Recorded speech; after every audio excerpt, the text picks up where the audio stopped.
بسم اللہ الرحمن الرحیم۔ السلام علیکم دوستوں، پیارے دوستوں، امید کرتے ہیں آپ سب خیریت سے ہوں گے۔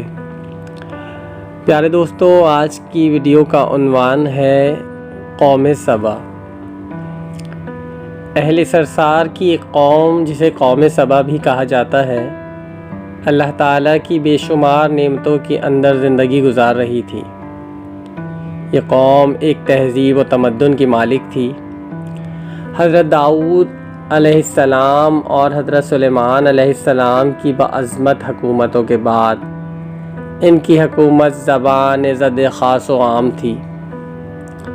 کہا جاتا ہے کہ یہ لوگ گندم کے مغز سے آٹا پیس کر روٹیاں پکاتے تھے، لیکن اس کے برعکس وہ اس قدر اسراف کرنے والے اور ناشکرے تھے کہ انہی روٹیوں کے ساتھ بچوں کا پاخانہ صاف کرتے تھے۔ بعد ازاں ان آلودہ روٹیوں کو اکٹھا کرنے سے ایک پہاڑ بن گیا تھا۔ پھر ایک صالح شخص نے وہاں سے گزرتے ہوئے ایک عورت کو دیکھا جو روٹی کے ساتھ بچے کے پاخانے کے مقام کو صاف کر رہی تھی۔ اس شخص نے عورت سے کہا، تیرے اوپر افسوس، خدا سے ڈر، کہیں ایسا نہ ہو کہ خدا تیرے اوپر اپنا غضب ڈھائے اور تجھ سے اپنی نعمت چھین لے۔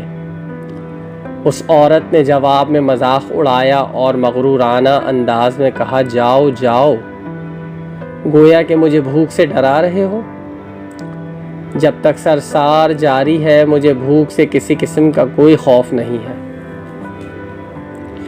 کوئی زیادہ عرصہ نہیں گزرا تھا کہ اللہ تعالیٰ نے ان لوگوں پر اپنا غضب ڈھایا۔ پانی جو کہ زندگی کی بنیاد ہے ان لوگوں سے چھین لیا، یہاں تک کہ قحط نازل ہوا۔ بات یہاں تک پہنچ گئی کہ ان کی ذخیرہ کی ہوئی تمام غذا ختم ہو گئی۔ آخرکار وہ مجبور ہو گئے کہ انہی آلودہ روٹیوں پر ٹوٹ پڑے جو ان لوگوں نے اکٹھی کر کے پہاڑ کی مانند ڈھیر لگایا ہوا تھا، بلکہ وہاں سے روٹی لینے کے لیے صف لگتی تاکہ ہر کوئی وہاں سے اپنے حصے کی روٹی لے سکے۔ کفران نعمت، قحط اور ان کی بدحالی کے بارے میں متعدد روایات موجود ہیں۔ سورہ نحل کی آیت نمبر 112 اور 113 میں یوں ارشاد ہوتا ہے، اور اللہ نے اس بستی کی بھی مثال بیان کی ہے جو محفوظ اور مطمئن تھی۔ اس کا رزق ہر طرف سے باقاعدہ آ رہا تھا، لیکن اس بستی کے رہنے والوں نے اللہ کی نعمتوں کا انکار کیا تو خدا نے انہیں بھوک اور پیاس کا مزہ چکھایا، صرف ان کے ان اعمال کی بنا پر کہ وہ جو انجام دے رہے تھے۔ اور یقیناً ان کے پاس رسول آیا تو ان لوگوں نے ان کو جھٹلایا، تو پھر ان تک عذاب آ پہنچا کہ یہ سب ظلم کرنے والے تھے۔ اس قوم سبا کے بارے میں ایک اور واقعہ بیان ہوتا ہے کہ ان لوگوں نے اپنی زراعت کو بہتر طور پر کاشت کرنے کے لیے پانی ذخیرہ کرنے کی خاطر بلخ کے دو پہاڑوں کے درمیان ایک بہت بڑا بند معرب تعمیر کیا ہوا تھا۔ سوراخ اور دوسرے پہاڑوں سے گزرا ہوا پانی اس بند میں آ کر وافر مقدار میں جمع ہو جاتا تھا۔ قوم سبا نے اس پانی سے صحیح طور پر استفادہ کرتے ہوئے وسیع و عریض اور بہت سے خوبصورت باغات لگائے اور کھیتی باڑی کو رونق بخشی۔ ان باغات کے درختوں کی شاخیں اس قدر پھلوں سے لدی ہوئی ہوتی تھیں کہ کہتے ہیں کہ اگر کوئی شخص سر پر ٹوکری رکھ کر ان کے نیچے سے گزرتا تو پھل خود بخود ٹوکری میں گرنا شروع ہو جاتے اور قلیل مدت میں ٹوکری تازہ پھلوں سے بھر جاتی۔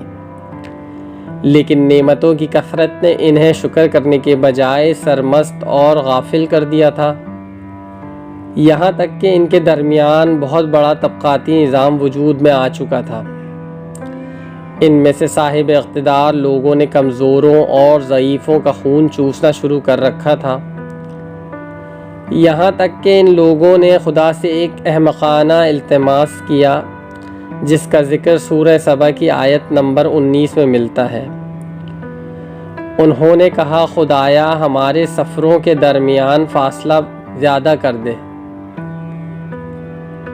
انہوں نے اللہ تعالیٰ سے یہ التماس اس لیے کیا تاکہ غریبوں، بے نوا لوگوں، عمرہ اور ثروت مند ان کے ہمراہ سفر نہ کر سکیں۔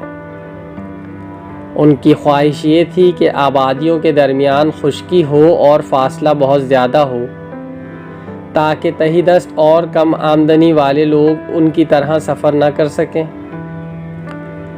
اللہ تعالیٰ نے ان مغرور پیٹ کے پجاریوں پر اپنا غضب نازل کیا۔